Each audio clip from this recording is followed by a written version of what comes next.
Governor, you want to talk about my record? Perfect. Let's talk about yours. Ben Shapiro's voice cut through the noise of the Sacramento Convention Center. It was sharp, clinical, and devoid of any warmth. It wasn't the voice of a debate partner.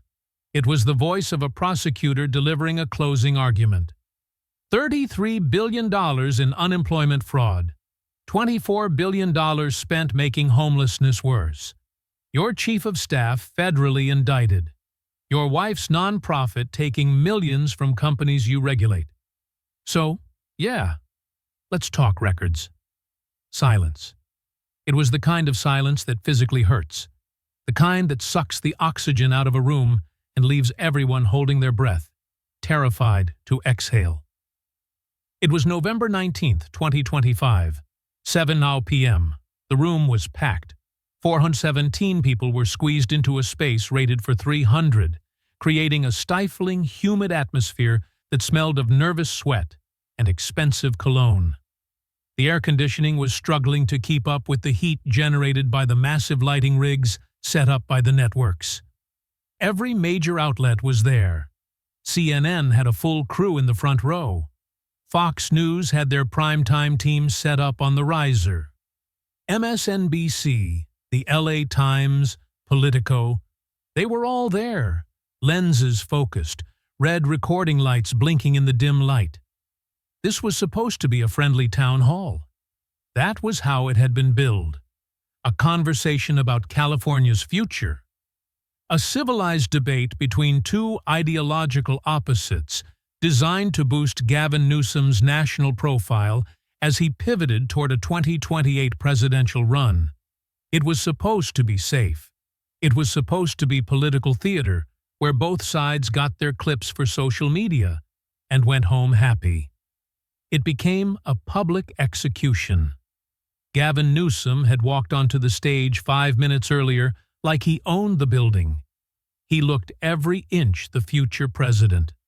His hair was perfect, gelled back in that specific style that never seemed to move, regardless of the wind. He wore an Italian suit, navy blue, perfectly tailored, that likely cost more than most of the people in the audience made in a month. He flashed that trademark Newsom smile, the blindingly white, confident grin that told the world, "I'm going to the White House, and you are all just extras in my movie." He waved to the crowd. He shook hands with the moderator. He adjusted his cufflinks. He looked relaxed, almost bored, like a man playing a game he had already won. He shouldn't have smiled. Sitting across from him, Ben Shapiro was already seated. He didn't wave. He didn't smile. He sat perfectly still, his phone turned off and placed face down on the table. In front of him, there was no water glass, no casual notepad. Instead, there was a stack of binders. They were organized with terrifying precision. Color-coded tabs stuck out from the pages: red, blue, yellow, green. 3 pens were lined up in a perfect row, parallel to the edge of the table. A water bottle was positioned exactly within reach. It was the preparation of someone who hadn't just come to debate. He had come to dismantle. He had spent weeks building an airtight case, and he had brought the receipts. The moderator, a local news anchor who looked overwhelmed by the national attention, barely finished the introductions before Newsom went on the attack. It was classic political strategy. Hit first, control the narrative, put the opponent on the defensive.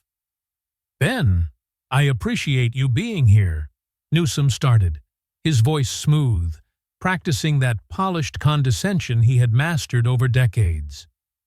"But let's be honest about your positions on the minimum wage. Your record suggests you don't believe working people deserve—" That was as far as he got. Dana Williamson. Shapiro dropped the name like a bomb. He didn't shout it. He just said it, cutting Newsom off in mid-sentence. 2 words. Dana Williamson. The smile on Gavin Newsom's face flickered. It was a micro-expression, lasting maybe half a second, but the high-definition cameras caught it. The people in the first 10 rows saw it. It was a glitch in the matrix, a flash of genuine, unadulterated panic behind the polished mask. "Remember her, Governor?" Shapiro asked, his eyes locked on Newsom. And just like that, the execution began. "Of course, I remember Dana." Newsom recovered quickly, shifting back into professional politician mode. He leaned back, trying to look unbothered, but his hand tightened slightly on the armrest. "She was a valued member of my team, and we wish her—" "Your chief of staff," Shapiro interrupted, his voice picking up speed. 23 federal criminal counts, indicted on November 13th. That was 3 weeks ago, Governor. Do you want to talk about that? Or should we keep discussing my theoretical positions on the minimum wage? The room stirred. A murmur rippled through the audience. This wasn't the script. This wasn't the polite sparring match they had expected. This was something else entirely. Newsom shifted in his seat. "Ben, I think it's unfair to hold me personally responsible for the alleged actions of a former employee. In a large administration—" "Unfair?" Shapiro leaned forward, resting his elbows on the table. "That is an interesting word choice. You know what's unfair?" He reached for the first binder, the one with the red tabs. He flipped it open with a sharp snap.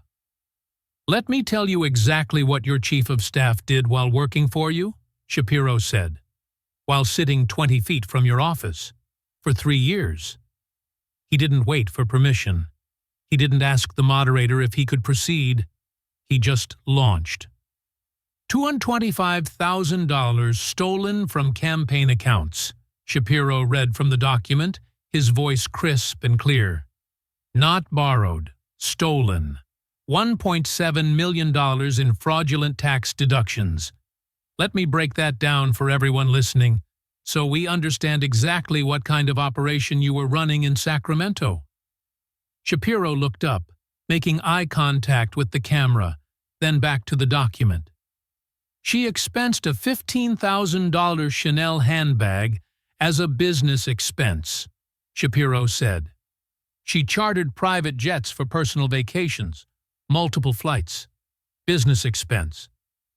She threw a birthday party in Cabo San Lucas, Mexico," Shapiro continued. 1 week, high-end resort, total cost $170,000, and she billed it to the campaign as a donor retention event.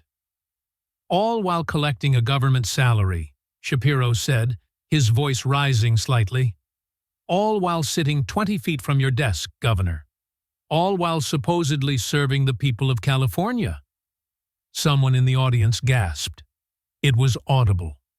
The numbers were staggering, but the brazen nature of the theft was what hit home. A $15,000 handbag? A Cabo vacation? It was the lifestyle of a celebrity, funded by political donations and taxpayer salary. Newsom opened his mouth to speak, to deflect, to offer the standard "we have zero tolerance for corruption" line. But Shapiro wasn't done. "But wait," Shapiro said, a thin, dangerous smile crossing his face. It was the smile of someone about to reveal the punchline to a very dark joke. "It gets better, because it's not just Dana Williamson." The room went quiet again, waiting. The air conditioners hummed, sounding like a distant aircraft. 4 co-conspirators, Shapiro said, holding up 4 fingers, all indicted together, including Shaw McCluskey. Shapiro looked at Newsom. "You know Shaw, don't you? Former chief of staff to Xavier Becerra, your former attorney general, the current U.S. Secretary of Health and Human Services, the man running to replace you as governor." "I am not going to comment on ongoing legal matters," Newsom tried to interject, his voice sounding thinner than before. "His guy, your guy, all indicted," Shapiro steamrolled him, "all working together, all at the highest levels of California government. That isn't one bad apple, Governor. That is systemic corruption. Shapiro closed the binder with a thud. And we are just getting started. The thud of the binder closing echoed in the Sacramento Convention Center like a gavel strike. Gavin Newsom, usually the master of the interruption, the king of the pivot, sat frozen. He was watching his carefully constructed narrative disintegrate in real time. Ben Shapiro didn't give him a moment to recover. He picked up a new document, a thick stack of papers clipped together. The federal prosecutors have 27,000 pages of bank records, Shapiro said, holding the stack up for the cameras to see. Let me say that again. 27,000 pages. They have hundreds of emails. They have text messages planning the scheme. They have wire transfers they can track to the penny. Shapiro stood up. He walked out from behind his table, moving toward Newsom's side of the stage. This was a power move. He was invading the governor's space, taking control of the physical environment. They caught her creating false, backdated contracts, Shapiro said, his voice echoing in the hall. After she received a federal subpoena. That isn't just sloppy theft, Governor. That is obstruction of justice. Conscious, deliberate, criminal. The investigation, Newsom started, trying to find his footing. The investigation is ongoing, and we are cooperating fully with 3 years. Shapiro's voice rose, cutting him off again. The FBI investigated for 3 years, from 2022 to 2024. 1,095 days, Shapiro counted, and every single one of those days, Dana Williamson sat 20 feet from your office. She was running your operation. She was controlling access to you. She was making decisions for the state of California. Shapiro leaned in, his face hard. So, here is my simple question, Governor, and I want a specific answer. When did you know? The question hung in the air. It was the question that brings down presidencies. It was the question that ends careers. Newsom stammered. He reached for his water glass, his hand trembling slightly. We are still learning the details of the allegations as they are released. We were not. Not we, Shapiro corrected him instantly. You. I am not asking your press secretary. I am not asking your legal team. I am asking you, Gavin Newsom. When did you know your chief of staff was under federal criminal investigation? The room was completely silent. Even the reporters stopped typing. Everyone was watching the governor's face. The FBI began their investigation during the previous administration, Newsom said, finding a sliver of legalistic ground. And I was not personally informed of the specific targets until the indictments were unsealed. You weren't informed, Shapiro repeated the phrase slowly, letting the absurdity of it sink in. You weren't informed. The FBI doesn't investigate your chief of staff for 3 years in absolute silence, Governor, Shapiro said. They interview people. They serve subpoenas. They request documents from your office. Agents walk through the front door. Someone knew, Shapiro said. Someone in your administration had to respond to those subpoenas. Shapiro crossed his arms. So, there are exactly 2 possibilities here, and neither of them ends with you looking like a leader. He held up one finger. Possibility. 1. You knew. You knew your chief of staff was committing federal crimes. You knew she was under investigation. And you did nothing. You kept her in power. You let her keep stealing, which makes you complicit in corruption. He held up a second finger. Possibility 2. You didn't know, which means you are so spectacularly incompetent, so checked out, so oblivious to your own staff, that you can't even tell when the person sitting 20 feet away from you is stealing millions of dollars for 3 consecutive years. Shapiro paused. 3 seconds. He let the logic trap snap shut. "Which one is it, Governor?" Shapiro asked. "Which one should we put on your presidential campaign posters? Governor, complicit in corruption, or Governor, too incompetent to notice?" Someone in the audience laughed. It wasn't a happy laugh. It was a shocked, nervous laugh. The sound of someone realizing the emperor has no clothes. Newsom tried to speak. His voice wasn't quite steady anymore. The polished baritone was cracking. That's not a fair characterization of the administrative oversight protocols. We have thousands of employees and— Fair? Shapiro's voice cut like a blade. You want to talk about fair? He walked back to his table, grabbing the binder again. You know what isn't fair? California taxpayers funding a government where the governor's own chief of staff steals campaign money to buy a $15,000 Chanel bag. You know what isn't fair? That someone in the highest position of public trust commits federal crimes while supposedly serving the people who are struggling to buy groceries. That is not fair, the applause started. It began in the back of the room, a few isolated claps. But then it spread. It wasn't polite golf tournament clapping. It was thunder, real, sustained, building applause. Half the room was on their feet within seconds. It was the sound of catharsis. It was the sound of people who had been angry for a long time, finally hearing someone say what they were thinking. Shapiro raised his hand, waiting. He took almost 30 seconds for the room to quiet down. He didn't rush.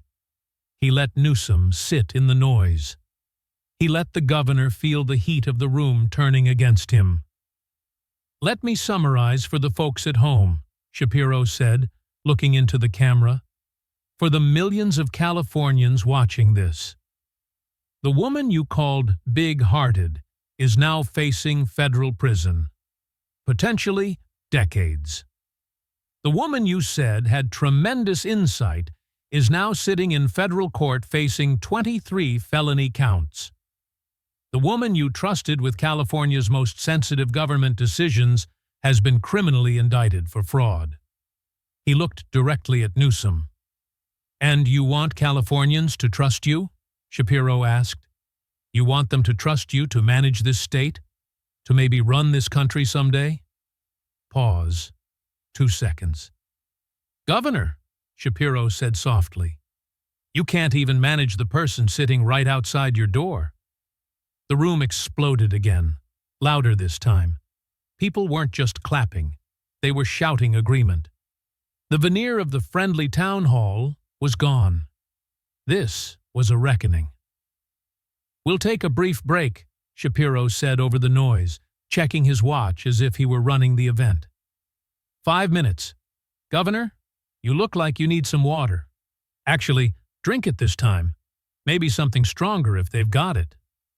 He looked directly into the nearest camera, making eye contact with the millions watching at home.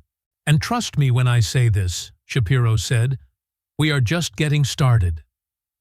Because if you think that was bad, wait until you hear what we found out about his wife. The moderator called for a break, his voice shaky. People immediately pulled out their phones. They started typing, texting, posting.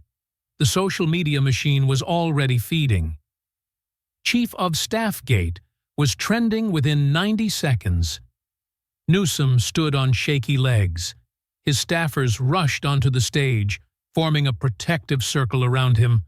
They whispered urgently, trying to salvage the night, trying to coach him, trying to figure out how to stop the bleeding. But the confident man who had walked out 20 minutes ago was gone. The carefully crafted image of invincibility had cracked. And Ben Shapiro, sitting calmly on the stage, organizing his notes for round 2, looked like a man who was just warming up. The 5-minute break did not save Gavin Newsom. If anything, it made things worse. He had spent the time huddled with his aides, wiping sweat from his forehead, while the audience stewed in the revelation that his chief of staff was a felon.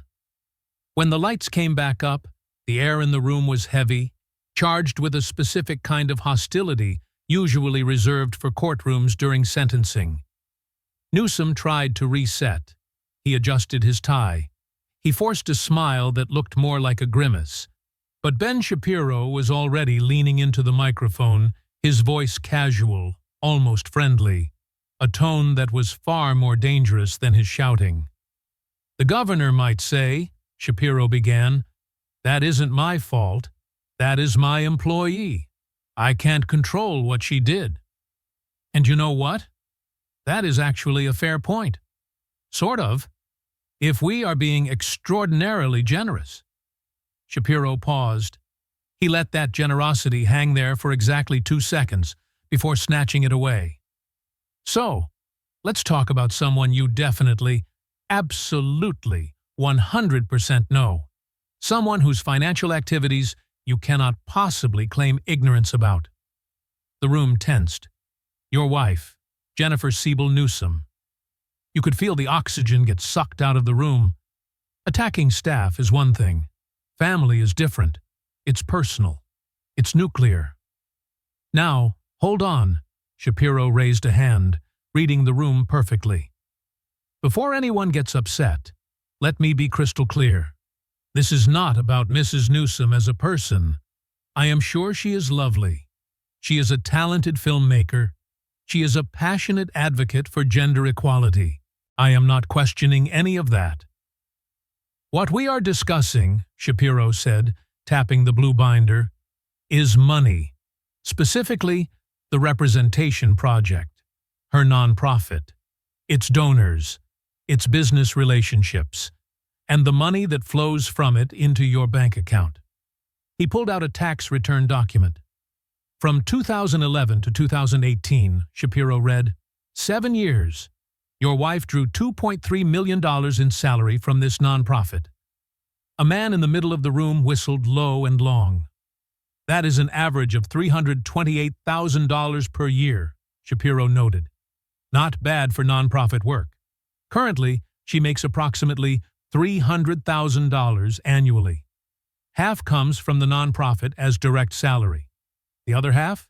It is paid to her film company, Girls Club Entertainment, by the nonprofit for production services. So she pays herself twice, Shapiro summarized, from the same pool of donated money. That is entirely legal, Newsom interjected, seeing an opening on the technicality. Oh, I know it is legal, Shapiro's voice rose. That is exactly the problem, because let's look at who is donating the money. Shapiro flipped a page. He began to read a list, his delivery accelerating into a rapid-fire cadence. Pacific Gas and Electric, PG&E. The company convicted of killing 85 people in the Camp Fire. The company that burned down Paradise. They donated $25,000 to your wife's nonprofit. Kaiser Permanente, $20,000 in 2018. Another $20,000 in 2019. Total, $40,000. Then, pure coincidence, I am sure, Kaiser receives a $500 million no-bid contract from the state of California during COVID. Comcast, $25,000. AT&T, $25,000. United Airlines, between $25,000 and $49,000 as a VIP sponsor. Shapiro looked up from the documents, staring directly at Newsom. Do you notice a pattern, Governor? Let me help you. Every single one of these companies lobbies your administration. Every single one has business before the state of California. Every single one needs favorable treatment from your government. And every single one, Shapiro emphasized, donated significant money to your wife's nonprofit, which pays your wife, who is married to you. Governor, Shapiro asked, do you see even the slightest problem with this arrangement? Newsom straightened up, trying to summon the authority of his office. There is absolutely no conflict of interest. Period. Full stop. Full stop? Shapiro's voice exploded. That was your exact quote to reporters in June 2021, wasn't it? Let me make absolutely sure I understand your position, Shapiro said, leaning forward intently. Companies need favorable treatment from you. Regulatory relief, state contracts. They can't bribe you directly. That is illegal. That gets you arrested. So instead, they make philanthropic donations to your wife's nonprofit. That nonprofit pays your wife $300,000 a year. Your wife keeps the money. Your household benefits financially. And you see no conflict of interest. My wife's nonprofit does vital work on gender equality, Newsom shouted, his composure finally cracking. I acknowledge the work, Shapiro shouted back. I am not questioning the mission. I am questioning the funding mechanism. It is legalized bribery. The crowd was getting agitated now. A woman stood up and shouted, It's pay to play. Thank you, Shapiro pointed at her.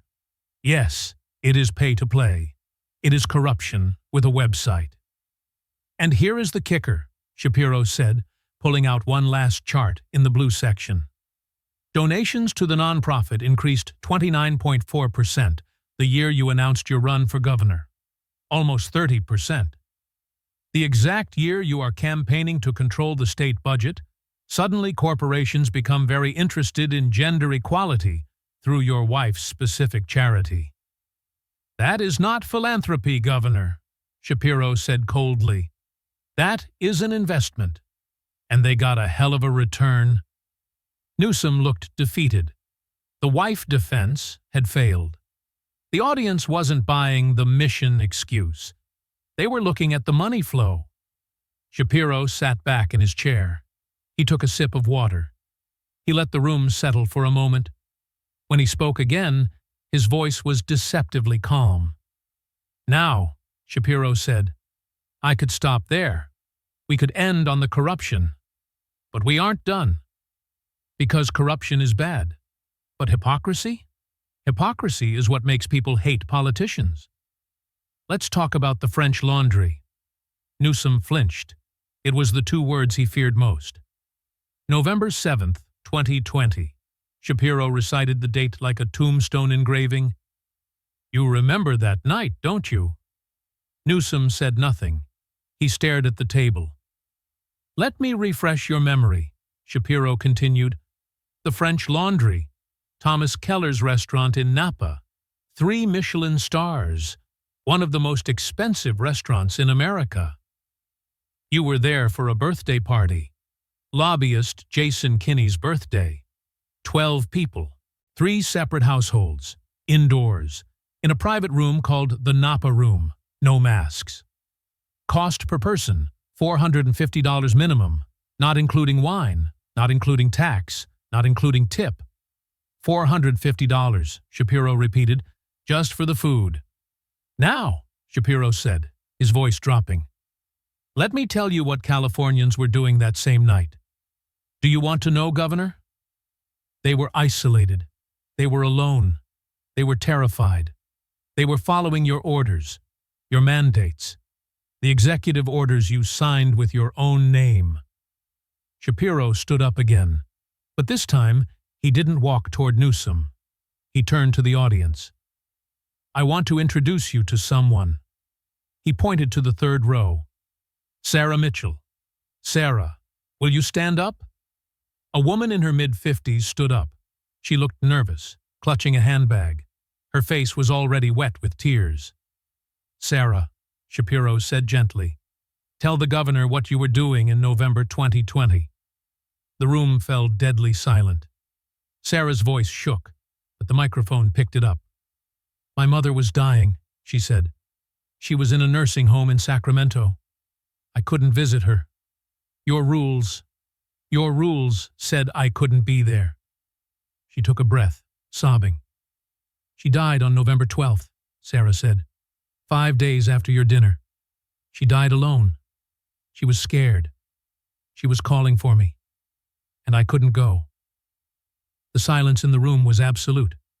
It was a physical weight. You could hear Sarah crying. You could hear the hum of the cameras. "Governor," Shapiro asked softly, "what do you say to Sarah?" Newsom looked at the woman. He opened his mouth. He closed it. He looked trapped. There was no political spin for a woman whose mother died alone while he was eating truffles. Newsom whispered, "I am sorry for your loss." "Sorry?" Shapiro's voice cracked like a whip, shattering the quiet. "You are sorry? You were eating a $450 meal with lobbyists while her mother died alone? You stood in front of cameras every day and told frightened Californians to sacrifice, to stay home, to close their businesses. You told them it was for the greater good. And then," Shapiro shouted, "you went to a party." "That isn't hypocrisy, Governor. That is contempt. Contempt for the people you govern. You believe the rules are for the little people, for Sarah, for the business owners, but not for you, not for Gavin Newsom." A man in the back stood up. "Resign!" he yelled. It started a chain reaction. "Resign! Resign! Resign!" The chant began to build. It wasn't orchestrated. It was raw anger. It was the sound of people realizing that their suffering had been a joke to the man on stage. Shapiro didn't stop them. He just watched Newsom. He watched the governor shrink in his chair, the future president reduced to a man trying to disappear into his expensive suit. After a full minute, Shapiro raised his hand. The room quieted, but the anger remained. "You know the phrase, 'rules for thee, but not for me'?" Shapiro asked. "That phrase was written for you." When historians write about political arrogance in America, Shapiro said, they will put your photo next to the definition. "But we aren't done," Shapiro said, his eyes hard. "Because you didn't just hurt Sarah. You hurt everyone. Wait until you hear about the bread exemption. We are going to talk about Panera. And we are going to talk about why your billionaire donor got a pass while mom-and-pop shops got crushed." Shapiro said, "Let's go." The silence that followed the story of Sarah Mitchell's mother dying alone while Gavin Newsom ate at the French Laundry was absolute. It was the kind of silence that usually precedes a verdict in a murder trial. The governor sat slumped in his chair, the future president veneer completely stripped away, revealing a man who suddenly looked very small and very tired. Ben Shapiro watched him for a moment, then took a sip of water. He didn't gloat. He didn't smile. He simply turned the page of his binder to a tab marked with a bright yellow sticker. "Now," Shapiro said, his voice returning to a conversational tone that felt jarring after the emotional intensity of the previous moment. "I haven't told you about the bread yet."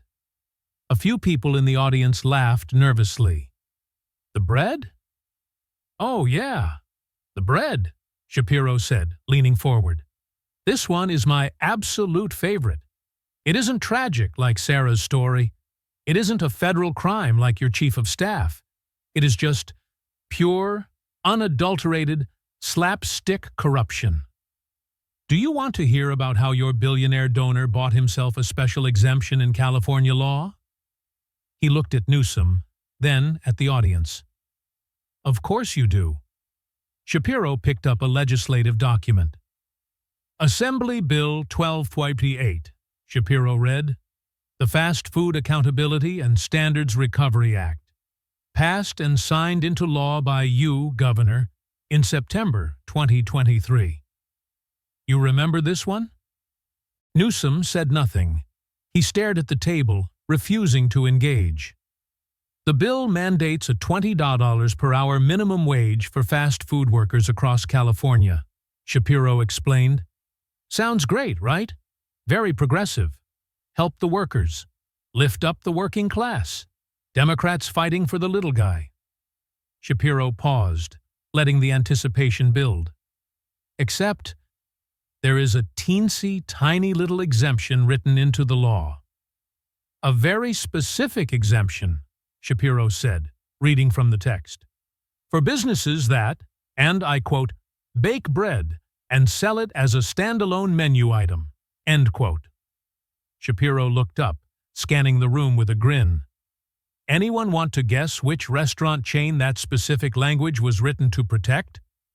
Several people shouted, Panera! Panera Bread! Give that man a prize. Shapiro pointed to the back of the room. The owner of Panera Bread franchises in California is a gentleman named Greg Flynn, Shapiro said. Nice guy, I am sure. Very successful businessman. Owns over 2,000 restaurants across multiple brands. But his big moneymaker in California? Panera. Shapiro pulled out a campaign finance report. And Greg Flynn is a massive donor to Gavin Newsom. Not small potatoes. We are talking serious money. Let me give you the numbers, Shapiro said. Pacific Bells Incorporated. That is Flynn's company. Donations to Newsom-aligned political action committees, 2022, $64,000. 2023, $47,000. 2024, $32,000. Total, $143,000, Shapiro summarized. All while AB 12I-28 was being written, debated, amended, and passed. Coincidence? Shapiro asked. Let me walk you through the timeline. He stood up, pacing the stage again. Early 2023, bill gets introduced. $20 minimum wage for fast food. If this passes without exemptions, Flynn's Panera operation will have to pay millions more per year in labor costs. Mid-2023, mysteriously, inexplicably, a bread exemption appears in the bill. Nobody can quite say where it came from, but suddenly, there it is. Late 2023, you sign it into law, Governor, with the bread exemption intact. With that exemption, Shapiro said, Flynn saves an estimated $10 to $20 million per year. Every single year. A woman in the audience stood up. That is bribery, she shouted. That is actual bribery written into law. It is, Shapiro agreed enthusiastically. But here is the brilliant part. It is legal bribery, which is somehow worse, because it means the system is designed to allow this. Every other fast food restaurant in California, Shapiro continued, McDonald's, Burger King, Taco Bell, In-N-Out, every single one has to pay their workers $20 per hour. But Panera? Nope. They are exempt because they bake bread and sell it as a standalone menu item. Never mind that Subway bakes bread, Shapiro laughed darkly. Never mind that dozens of restaurants bake bread. The exemption was written specifically for Panera. So specifically that you could literally just write, this doesn't apply to Greg Flynn's restaurants, and it would be more honest. You know what kills me about this? Shapiro asked. Democrats claim they are the party of workers, the party of the little guy, standing up against big corporations. He pointed a finger at Newsom. But here you are, a Democratic governor, writing special exemptions for a billionaire franchise owner. While the family-owned burger joint down the street has to pay $20 an hour, can't afford it, goes bankrupt, and closes forever. That is some impressive return on investment, Shapiro noted. Donate $143,000. Save $20 million per year. Wall Street traders dream about those kinds of returns. The applause was building again, angry and cynical. And you know the really funny part? Shapiro said. Nobody even tried to hide it. Just wrote it into law. Put your name on it. Signed it. Published it. Shapiro walked back to his table. The bread exemption, he said. That is what they will call it in history books when they teach about political corruption in 21st century California. Not Watergate. Not complex schemes. Just the bread exemption. He sat down. "Governor," Shapiro asked, "who wrote the bread exemption?" "Name one person," Shapiro challenged. "One legislator, one staffer, anyone who decided Panera Bread should be exempt." Newsom cleared his throat. "That bill was the product of extensive negotiations with multiple stakeholders in the industry." "Name one," Shapiro shouted. "Just one. Name the person who wrote that specific provision." "I don't have the specific details of every provision's authorship," Newsom deflected. "Of course you don't," Shapiro threw his hands up. "How convenient. The provision that saves your biggest donor millions just appeared like magic. Nobody wrote it. It just manifested out of the legislative ether." The laughter from the audience was dark and bitter. "Own it or don't," Shapiro said, "but stop insulting our intelligence." "You know what?" Shapiro said, closing the yellow binder. "We could stop here too. We could end on corruption." "But you know what is worse than corruption?" He looked out at the audience. "Incompetence. Massive, staggering, catastrophic incompetence that costs billions of dollars and destroys thousands of lives." He pulled out a new binder. It was thick. It hit the table with a heavy thud. "Do you want to hear about the $33 billion?" The room went quiet, waiting. "Oh yeah," Shapiro said. "We are going there, because California needs to know exactly how badly you have failed them." Shapiro sat back, took a long drink of water, and let the anticipation build. When he spoke again, his voice was different, quieter, more serious. The joking about bread was over. This was the gut punch. "I have shown you corruption," Shapiro listed. "Chief of staff stealing, wife's nonprofit taking money, French laundry hypocrisy, the bread exemption. But those are moral failures, character failures. What I am about to show you is worse. This is a management failure on a scale that is hard to comprehend." He opened the binder. "Employment Development Department, EDD," Shapiro read. "Your agency, your responsibility. During COVID, you shut down California businesses. Hundreds of thousands of people lost their jobs through no fault of their own. They needed help. They had paid into the system. They applied for unemployment benefits." Shapiro paused. "You know what happened?" He looked at Newsom. Newsom said nothing. $33 billion in fraud. Gasps. Real, shocked gasps from the audience. "Let me say that slower so it really sinks in," Shapiro said. $33 billion. "Sent to criminals," Shapiro said. "Prisoners got checks. Dead people got checks. Nigerian fraud rings got millions. International crime syndicates got hundreds of millions. While legitimate Californians," Shapiro's voice rose, "teachers, nurses, workers, parents, got nothing. Denied. Application rejected. Try again. Wait on hold for 6 hours. Never get through. Maria Rodriguez," Shapiro pointed toward the audience. "Is she here, Maria?" A woman raised her hand tentatively in the 4th row. "Stand up, Maria," Shapiro said. "Tell the governor what happened to you." She stood up. She was small, wearing a simple cardigan. Her voice shook when she spoke. "I was a teacher," she said. "Budget cuts. I lost my job in March 2020. I applied for unemployment. Denied. Applied again. Denied. I called every day for 6 weeks. I never got through to a human." She started crying. "I lost my apartment," she said. "Me and my 3 kids, 10, 7, and 4 years old. We lived in my Honda Civic in a Walmart parking lot for 8 months. 8 months, she sobbed, while billions went to criminals. The room was dead silent. You could hear her crying. You could hear her breathing. Shapiro let it sit. 5 seconds. 10. Just the sound of Maria crying. Then, quietly, "Governor, what do you say to Maria?" Newsom tried to speak. No sound came out. "Who got fired?" Shapiro's voice exploded. "$33 billion. Who got fired? Who went to jail? Name one person held accountable." "Nobody," Shapiro shouted. "Nobody got fired. Nobody got charged. The money is just gone, vanished."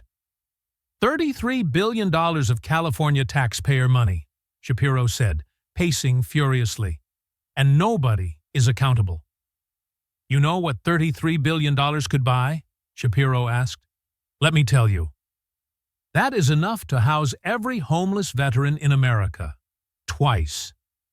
That is enough to fund California schools for a year. That is enough to fix the roads, repair the infrastructure, help actual people who actually need it." He spun toward Newsom. "Instead, it went to criminals. Because your administration is so incompetent, so broken, that they couldn't tell the difference between a teacher in Fresno and a dead person in Nigeria." "Maria was sleeping in a Honda Civic," Shapiro shouted, "while Nigerian princes were cashing checks signed by your government." "That is not a policy failure," Shapiro whispered. "That is a moral failure. And you are responsible." Maria sat down, wiping her eyes. The crowd was crying with her. The anger in the room was palpable. "But wait," Shapiro said, closing the binder. "We aren't done. Because if you think losing $33 billion is bad, wait until you hear about homelessness. We spent $24 billion on homelessness. Do you want to know what we got for it?" Shapiro said. "Let's finish this." The emotional weight of Maria Rodriguez's testimony hung in the air like smoke.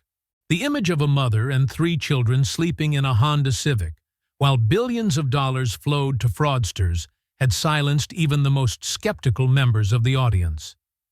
Gavin Newsom wasn't debating anymore. He was enduring. Ben Shapiro didn't give him a reprieve. He moved the incompetence binder aside and placed a new one on the table. It was thick, black, and labeled simply, "Homelessness." "But wait," Shapiro said, his voice hard. "We aren't done. Do you want to hear about the $24 billion?" He didn't wait for an answer. From 2018 to 2022, Shapiro read, California spent $24 billion on homelessness programs. That is billion with a B. It is more money than any state in American history has ever spent on this problem. Shapiro looked up. He paused. Nationally, homelessness fell 10%. California, homelessness went up 32%. Someone in the audience shouted, "What?" "You heard me," Shapiro said. "You spent more money than anyone else, and you made the problem worse. 32% worse." He grabbed more papers from the binder.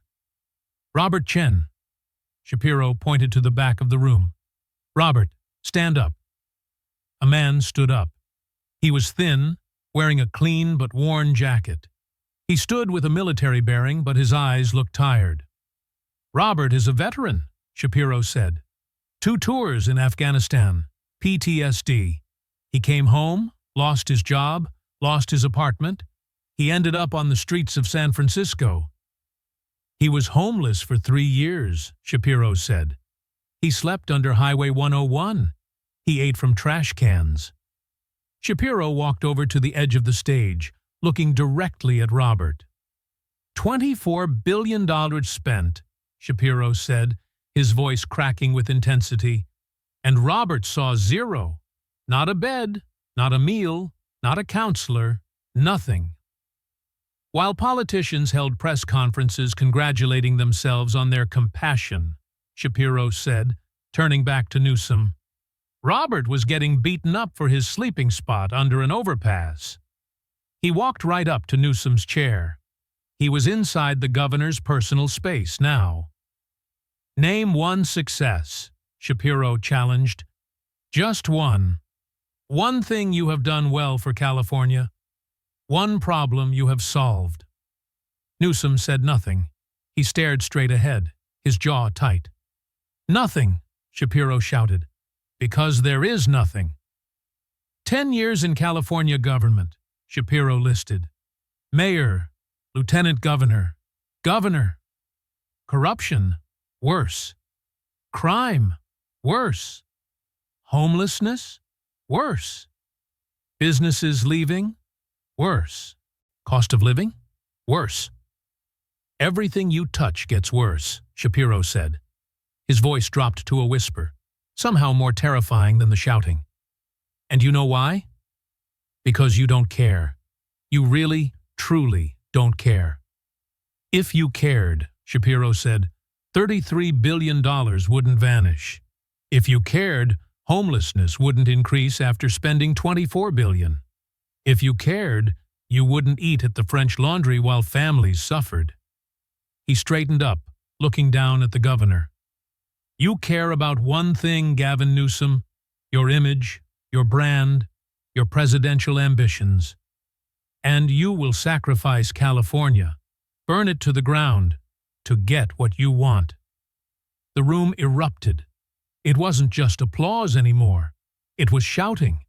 It was crying. It was a standing ovation of rage. The chant started low, then built like a wave. It was deafening, overwhelming. The sound of 400 people who had reached their breaking point.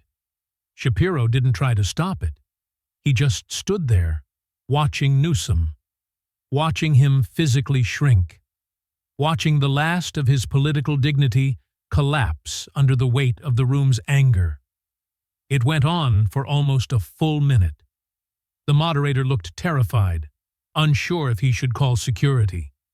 But security didn't move. They were watching too. Finally, Shapiro raised his hand. The chanting slowly died down, leaving a vibrating silence. "Ladies and gentlemen," Shapiro said, his voice calm again, "this is the man who wants to be president. This is the man who wants to do to America what he did to California." He looked at the camera. $33 billion in fraud. But he wants to run the federal budget? Homelessness up 32%. But he wants to fix the economy? Corruption in his own office. But he wants to lead the free world? French Laundry hypocrisy. But he wants the nuclear codes? He turned back to Newsom. "Governor, any last words? Anything you want to say to California before we end this?" Newsom tried to stand. He stumbled slightly, catching himself on the table. When he spoke, his voice was barely a whisper. Broken. We have made mistakes," Newsom said, his eyes hollow. "We are working to improve systems. We are committed to—" He trailed off. He realized no one was listening. He realized the words didn't matter anymore. "We are done here," Shapiro said simply. He sat down and began to pack up his binders. The moderator tried to speak, to wrap up the event, but he couldn't find the words. Newsom's staffers rushed onto the stage. They surrounded him, forming a human shield against the cameras. They hustled him toward the exit, guiding him like a man who had just been in a car accident.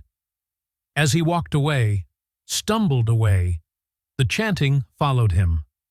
The door closed behind him, but the chanting didn't stop. Shapiro looked at the camera one last time. "Good night, California," he said. "Justice was served tonight." "And Governor Newsom," Shapiro added, "your political career just ended. We will see you again when you are subpoenaed to testify about all this." He stood up and walked off the stage to thunderous applause. 90 minutes. That is all it took. 90 minutes to destroy a political career, decades in the making. 2 hours after walking off that stage, Gavin Newsom's phone wouldn't stop ringing.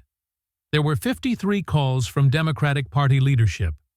Nancy Pelosi, Chuck Schumer, the DNC chair.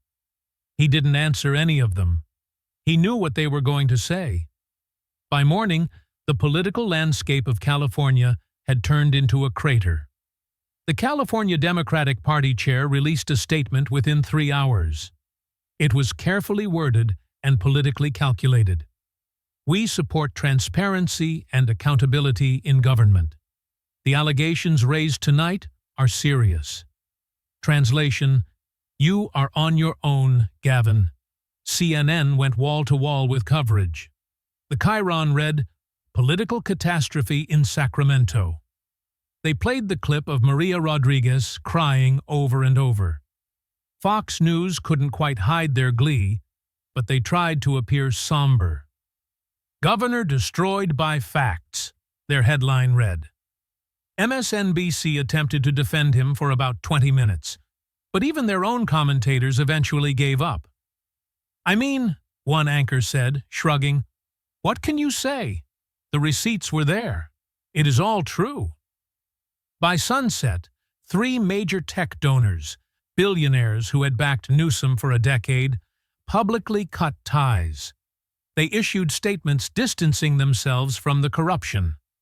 By midnight, his campaign manager resigned. The official statement mentioned pursuing other opportunities. Translation: Get me off this sinking ship. By the next morning, Gavin Newsom was politically alone. His presidential campaign was dead, not suspended, not paused, but dead and buried. His approval rating in California dropped to 28%, lower than any governor in modern state history. But that wasn't the important story. The real story was what happened to the people he had hurt. Angela Marsden, the owner of the Pineapple Hill Grill and Saloon in Sherman Oaks. The woman who had posted the viral video in December 2020, crying as she pointed to the Hollywood film production setting up tents next to her closed restaurant. For years, her lawsuit against the state had been stalled. The state's attorneys had been aggressive and dismissive. But after the confrontation went viral, after 60 million people watched Ben Shapiro lay out the hypocrisy on national television, everything changed. Suddenly, the state wanted to settle. Fast. They offered $2.1 million. It wasn't enough to give her back the years she lost. Nothing could do that. But it was enough to start over. She took the money and moved to Texas. She opened a new restaurant in Austin. She called it Pineapple Hill Revival. 3 months after opening, she did an interview. I thought I was crazy, she said, crying happy tears this time. I thought my life didn't matter because I wasn't rich or connected. I thought nobody would ever care about a small business owner. I was wrong, she said. People did care. They just needed someone to tell the truth. 17 other small business owners came forward after Angela. They filed similar lawsuits. All of them were settled within 6 months. Total payout: $42 million. California taxpayers footed the bill for Newsom's hypocrisy, but at least the victims got paid. Then there was Maria Rodriguez. After she stood up and told her story about living in a Honda Civic, local news picked it up. Then national news. Then international news. Suddenly, the EDD found her application. Suddenly, it was approved.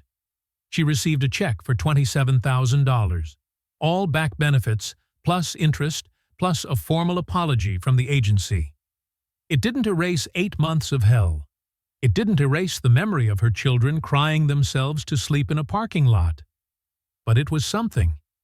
She got an apartment. She got her kids back in school with regular meals and stability. She got hired by a charter school that had followed her story and wanted to help. 6 months later, she testified before the California State Legislature about the EDD's failures. I watched my children suffer, she told the lawmakers, her voice steady and strong. While billions of dollars went to criminals, that is not a policy failure. That is a moral failure.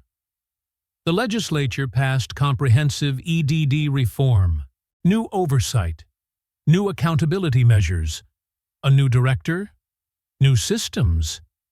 It was too late for Maria's 8 months of homeless, but maybe it would be in time for the next person. And Robert Chen, the veteran who had slept under Highway 101 for 3 years. After the confrontation, a veterans advocacy group found him. They had been trying to help for months, but the bureaucratic red tape had made it impossible. Suddenly, after Newsom's exposure, doors opened like magic. Permanent housing within 1 week. VA health care restored within 2 weeks. Job training, counseling, support. 2 months later, Robert had an apartment. He had a job. He had a future. He became the face of California's homelessness failure. He testified before Congress. He spoke at veteran events across the country. $24 billion, he said at one hearing. That could house every homeless veteran in America twice. Where did it go? I never saw it. Nobody I knew on the street saw it. So, where did it go? Federal investigations are ongoing. As for Gavin Newsom, his presidential ambitions are gone. His governorship is technically ongoing, but practically irrelevant. He shows up. He signs bills. He makes statements. But nobody listens anymore. Recall efforts are building massive momentum. Signatures are coming in ahead of schedule. Polling shows a recall would pass by 20 points. Most political observers expect him to resign before the vote happens, to save himself the final humiliation. Some Republicans want him to stay, to keep him there as a symbol of Democratic failure, to let Californians see every day what their votes produced. Either way, his political career is finished. But 3 people got apartments. 3 people got jobs. 3 people got dignity back. Small victories, maybe, but real ones. Sometimes truth wins. Sometimes accountability matters. Sometimes the powerful actually face consequences. Not always. Not often enough. But on November 19, 2025, in Sacramento, California, it did. One man with facts destroyed a governor with lies. One 90-minute confrontation ended a 30-year political career. One night proved that sometimes, just sometimes, justice still exists. Narrator voice returns. If this story gave you even a fraction of the satisfaction it gave Angela, Maria, and Robert, hit that like button. Let people know what happens when someone finally speaks truth to power. Drop a comment below. Which corrupt politician needs this treatment next? Because Gavin Newsom isn't unique. He is just the one who got caught on camera. Subscribe if you want to see more of this. More corrupt politicians facing facts. More accountability. More consequences. Justice. Exposure. Truth. 2 hours after walking off the stage at the Sacramento Convention Center, Gavin Newsom's phone sat on the mahogany desk of his holding room. It was vibrating relentlessly, buzzing against the wood like an angry insect. There were 53 missed calls. They weren't from family. They weren't from friends checking in to see if he was okay. They were from the architects of his political career, the people who had built him, funded him, and protected him for 20 years. Nancy Pelosi, Chuck Schumer, the chair of the Democratic National Committee, high-level bundlers in Silicon Valley. Newsom didn't answer a single one. He knew exactly what they were going to say. In Washington and Sacramento, silence is the loudest sound there is. When the phone rings that many times, it isn't to offer support. It is to demand a resignation. By the next morning, the political landscape of California, a fortress Newsom had ruled with absolute authority, had turned into a smoldering crater. The California Democratic Party chair released a statement at 9 a.m. It was a masterclass in political abandonment. It didn't defend him. It didn't attack Ben Shapiro. It simply read, "We support transparency and accountability in government." The allegations raised last night are serious and deserve a full inquiry. Translation: You are radioactive, Gavin. You are on your own. The media cycle was brutal. CNN, usually a safe harbor for Newsom, went wall to wall. The chyron at the bottom of the screen read, "Political Catastrophe in Sacramento." They played the clip of Maria Rodriguez, the teacher who lived in her car, on a loop. Every time she wiped a tear, Newsom's poll numbers dropped another point. Fox News didn't even have to spin it. They just played the raw footage. "Governor destroyed by facts," their headline read. For once, they didn't need hyperbole. The reality was damaging enough. MSNBC attempted a defense for about 20 minutes during their morning show. They brought on a strategist to talk about right-wing ambush tactics. But even their own anchor eventually cut him off. "I mean," the anchor said, shrugging helplessly, "the receipts were there. The photos of the French Laundry were there. The bread exemption text is there. What is the defense?" The strategist sat in silence. There wasn't one. By sunset, the money began to flee.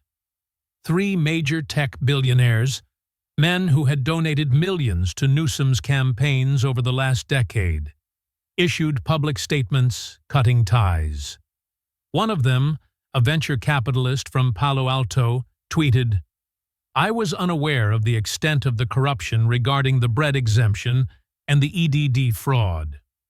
I cannot in good conscience support this administration any longer." It was the signal everyone else was waiting for. The donor class operates like a herd. Once the alpha turns, the rest stampede. By midnight, the internal collapse began. His campaign manager for the 2026 re-election and the shadow campaign for the 2028 presidency resigned. The official statement cited a desire to pursue other opportunities. In political speak, that is the equivalent of a rat jumping off a ship and lighting a flare on the way down. By the next morning, Gavin Newsom was politically alone. His presidential campaign was dead, not suspended, not re-evaluating. It was a corpse. The dream of the White House, nurtured for 30 years, had been strangled in 90 minutes by a man with a binder. His approval rating in California, already shaky, free fell to 28%. It was the lowest rating for any governor in modern California history. Even Gray Davis, who was recalled, had higher numbers before the end. But the most dangerous development wasn't on TV. It was on the streets. The recall campaign, which had been struggling to gather signatures, suddenly found itself overwhelmed.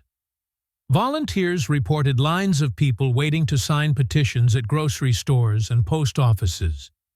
They weren't just Republicans anymore. They were Democrats. They were independents. They were teachers like Maria and small business owners like Angela. They collected 1.2 million signatures in 48 hours. The recall was no longer a long shot. It was a mathematical certainty. Gavin Newsom sat in the governor's mansion, the blinds drawn. He was still the governor. He still had the title. He still had the security detail. But he had lost the mandate. He was a ghost, haunting his own office, signing bills that no one cared about, making speeches that no one listened to. The Prince of the Pacific had been dethroned. And the worst part for him? It wasn't a scandal involving sex or spies. It was incompetence.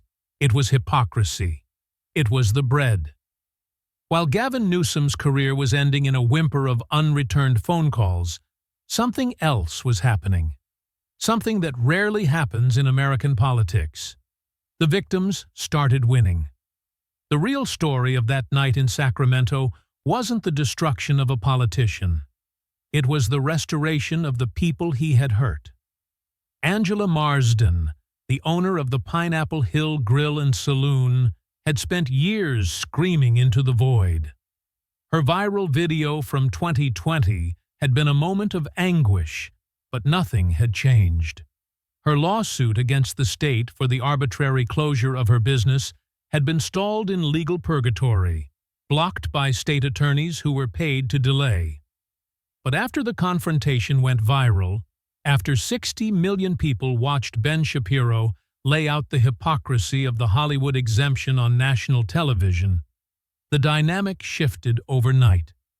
Suddenly, the state attorney general's office wanted to talk. Suddenly, they wanted to settle. Fast. They didn't want a trial.